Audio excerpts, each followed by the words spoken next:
코로나19 변이 바이러스의 확산세가 무섭습니다. 울산에선 영국 변이가, 수도권에서는 남아공 변이가 확인되고 있는데 이 변이 바이러스가 기존 바이러스보다 더 많아질 거라는 우려가 나오고 있습니다. 박윤수 기자입니다. 지금까지 320명의 영국 변이 바이러스 감염자가 나온 울산. 목욕탕과 콜센터, 학교 등 다양한 곳에서 감염이 확인되면서 다중이용시설 종사자에 대한 선제검사 행정명령이 내려졌습니다. 울산에서는 인구 100만 명당 283명이 영국 변이에 감염된 걸로 나타났는데 다른 지자체보다 압도적으로 많습니다. 전문가들은 변이 바이러스가 울산을 넘어 부산과 경남을 시작으로 전국으로 확산될 가능성이 크다고 경고합니다. 전 지역사회에 확산이 있다고 보고요. 점점 차지하는 비율이 늘어날 걸로 보입니다. 언젠가는 우세종이 될 가능성이 높다고 생각합니다. 영국 변이 바이러스는 기존 코로나 바이러스보다 전파력이 1.7배 강한 것으로 알려져 있습니다. 더욱 우려스러운 건 백신과 치료제의 효과가 떨어지는 것으로 알려진 남아공 변이 바이러스의 확산입니다. 지난 2월 경기도 김포 일가족과 서울 강서구 직장 관련 집단 감염 이후 2달여 만에 경기도 부천의 노인주간보호센터 집단 감염에서 남아공 변이가 또 확인됐습니다. 확진자 77명 중 7명에 대해 유전체 검사를 했더니 전부 남아공 변이가 검출된 겁니다. 방역당국은 확진자 전원이 남아공 변이에 감염된 것으로 보고 역학조사를 하고 있습니다. 여기에 남아공과 미국 캘리포니아 변이 2개가 붙어있는 인도 변이도 또 다른 위험 요인으로 떠오르고 있어 방역당국이 긴장하고 있습니다. MBC 뉴스 박윤수입니다. 서울 노량진 수산시장에서 집단 감염이 발생해 시장 근무자 2,600여 명 전체가 검사를 받고 있습니다. 박진주 기자입니다.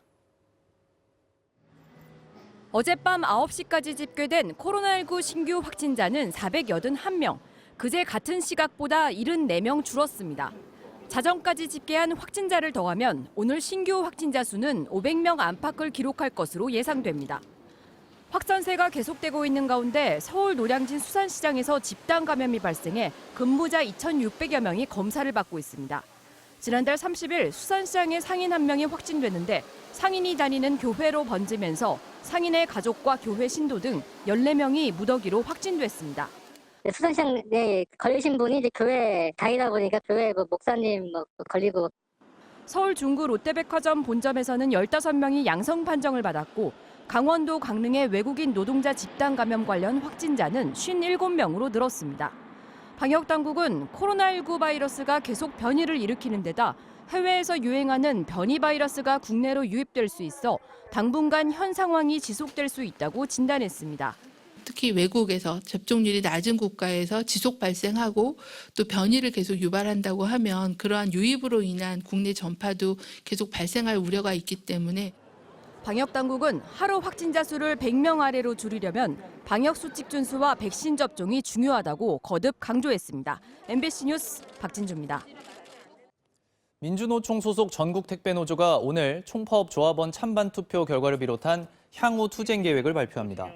택배노조는 오늘 기자회견에서 지상 차량 출입을 금지한 아파트에 대한 택배사의 해결을 촉구하는 총파업 투쟁 계획과 택배사와 노동부에 대한 요구안을 발표할 예정입니다. 사기 혐의로 구속된 한 봉사단체 이사장이 수억 원의 후원금까지 빼돌린 혐의도 드러났습니다. 복지관에 후원금을 전달했다며 인증 사진도 찍었는데 알고 보니 빈 상자를 급히 사서 연출한 거였습니다. 김수근 기자입니다. 성인 키 높이만큼 쌓아둔 의약품 상자들. 지난 1월 한 봉사단체가 노인복지관에 전달했다며 찍은 사진입니다. 그런데 상자 안은 텅텅 비어 있었습니다.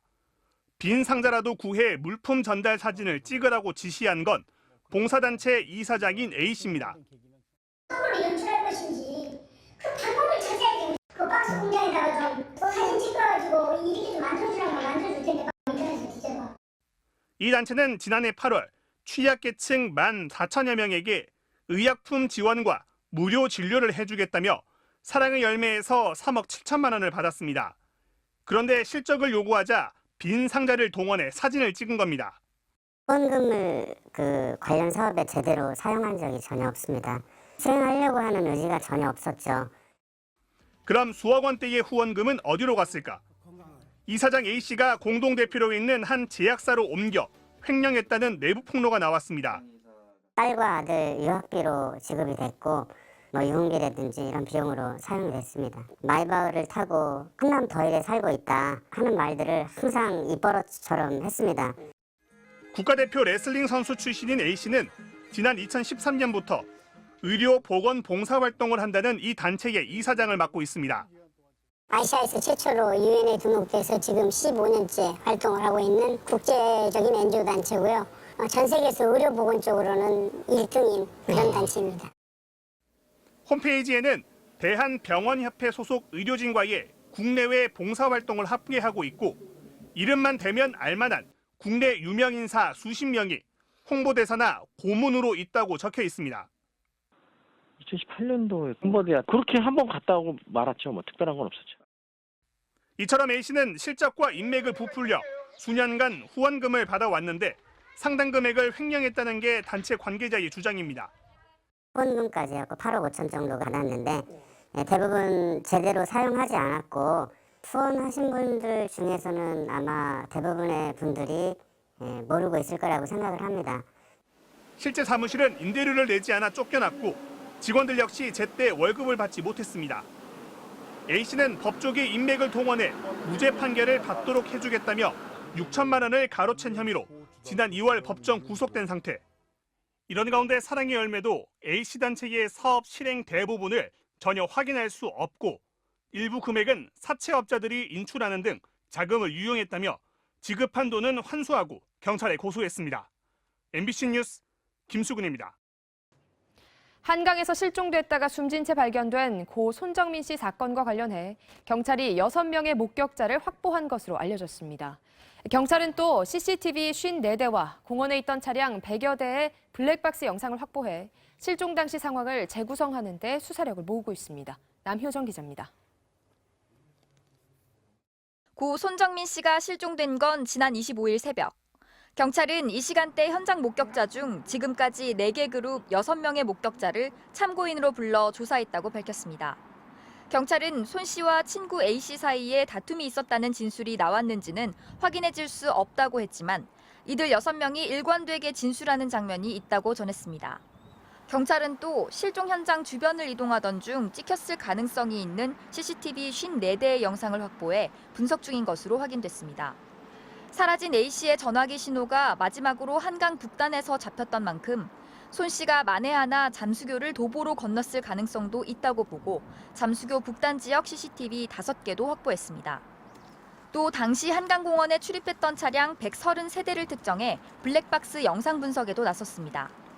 사라진 A 씨의 휴대전화는 한강공원과 인근 수중에서 아직 찾고 있는데 기종은 아이폰 8으로 색상은 짙은 회색인 스페이스 그레이라고 경찰은 전했습니다. A 씨가 갖고 있던 손 씨의 휴대전화에 대한 분석은 끝났습니다. 경찰은 통화 내역과 신용카드 사용 내역 등을 분석해 당일 행적을 복원하는 데 주력하고 있습니다. 마지막까지 함께 있었던 A 씨의 동선은 귀가시 탑승했던 택시기사를 조사하는 등 대부분 파악된 것으로 전해졌습니다. 그러나 경찰은 구체적인 내용을 밝히기는 어렵다며 필요할 경우 A 씨에 대해 추가 조사를 벌일 계획이라고 설명했습니다. 경찰은 정확한 부검 결과가 아직 나오지 않았다며 현재 단계에서는 모든 가능성을 열어두고 정확히 짚어보겠다고 강조했습니다. 이런 가운데 검찰은 손 씨의 부친이 낸 진정을 형사 3부에 배당하고 경찰의 초기 대응이 부실하지는 않았는지 검토하기로 했습니다. MBC 뉴스 남효정입니다.